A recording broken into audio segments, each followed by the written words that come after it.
Hello rock stars, Matt Vanderbo here. Hey, if you are looking to increase the amount of tracks that you have signed to music libraries or increase the amount of placements that you are landing, ultimately resulting in higher and higher and higher royalty checks, there's really only one way to do it, and that is quite simply to be prolific. You need to be making so much music that you have a mountain of tracks in your own personal catalog. People oftentimes think I am joking when I say that you need to be making so much music that you forgot what you made last week. But there's really no joke to that at all. That is a 100% serious statement of fact. So let me repeat it. You need to make so much music that you have forgotten what you made 1 week ago. Because in those intervening 7 days, you've made so many tracks that the stuff that happened 7 days ago is now a distant memory. When I talk to composers at conferences or via email or on Zoom, one of the biggest giveaways to me that someone is either a newbie or is a veteran who hasn't gotten that much success is when they can tell me with pinpoint accuracy all of the track titles to all of the music they have made. Okay, and if you fall into that category, if you could sit here right now and recite the list of all of your track titles, it tells me one thing. Your ass needs to be making way more music.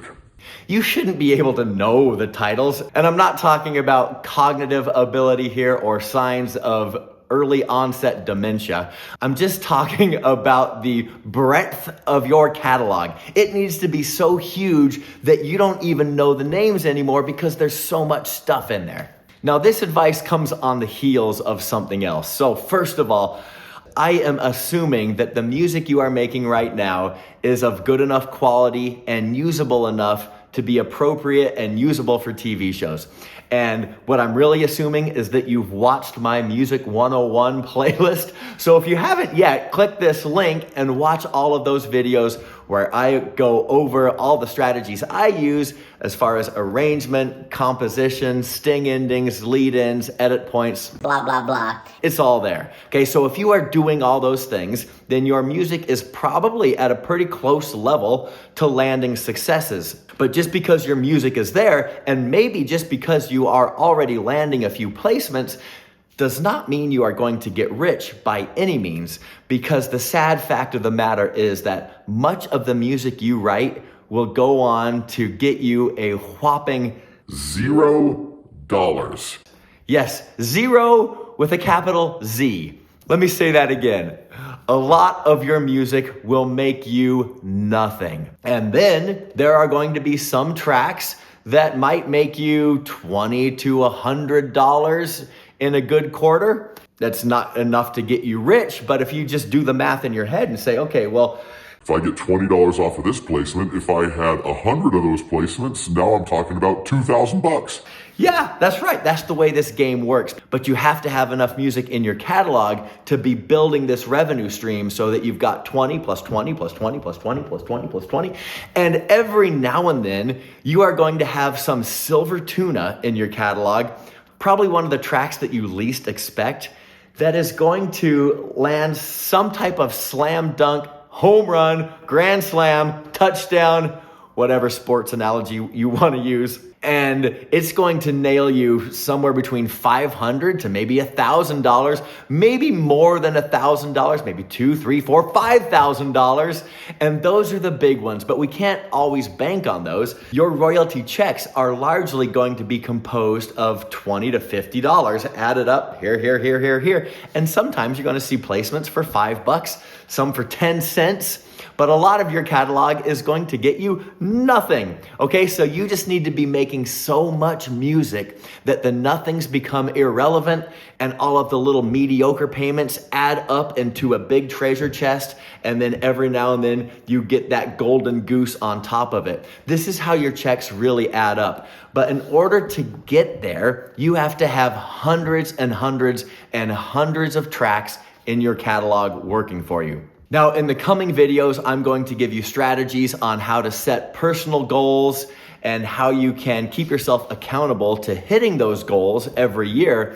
But I'll just tell you right now as a spoiler alert that if you are approaching this thing with the mindset that you are only going to make one track a week, or worse yet, one a month, then you are just never going to see massive monetary gain.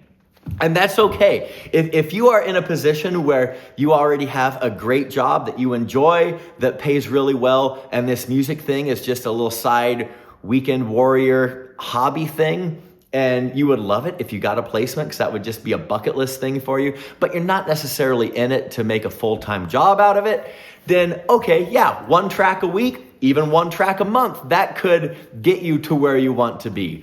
But I'm assuming that if you're watching this channel, you are probably not going to be satisfied with a few bucks here and there. You're probably watching this channel because you want to get the 5-figure royalty checks. And one track a week is just not going to get you there. I mean, maybe if you made one track a week, that's 52 tracks a year. Okay, so if you've been doing that for 7, 8, 9, 10 years, well then eventually you'll have somewhere around 500 pieces of music, and that will ultimately get your revenue stream up into a pretty high amount. But it's going to take a long time if you're building that portfolio one track a week. Okay, so you really need to think bigger than that if you want to see any type of quicker success. And I'm not going to put a number on this because there are too many factors and variables that can determine whether one track is successful and one track is a dud. And none of that is in your control. But I would say, conservatively speaking, if you really want to make a mark and get your income juiced up to a good amount, you're probably going to be needing to make somewhere between 150 to 250 tracks a year. And that means 3 to 5 tracks a week, okay? It's not impossible. It may seem like that's impossible for you right now if you are just getting started or you come from a background where you don't make that much music. But 3 to 5 tracks is not an impossibility. And like I said, I will give you tricks and tips on how to get there because it's totally possible. I mean, if I could do it, anyone can do it. In my biggest, most prolific year, I made 500 tracks in one single year. And I've never hit that level of productivity since, and I probably don't really plan on ever going back to that breakneck speed, but I did do it once, and I'm still reaping the rewards of that 1 year. That was back in like 2018. So you guys, so much of this business is out of your control, okay? You don't know if a music library is going to sign your music. If they do, you don't know who they're pitching it to.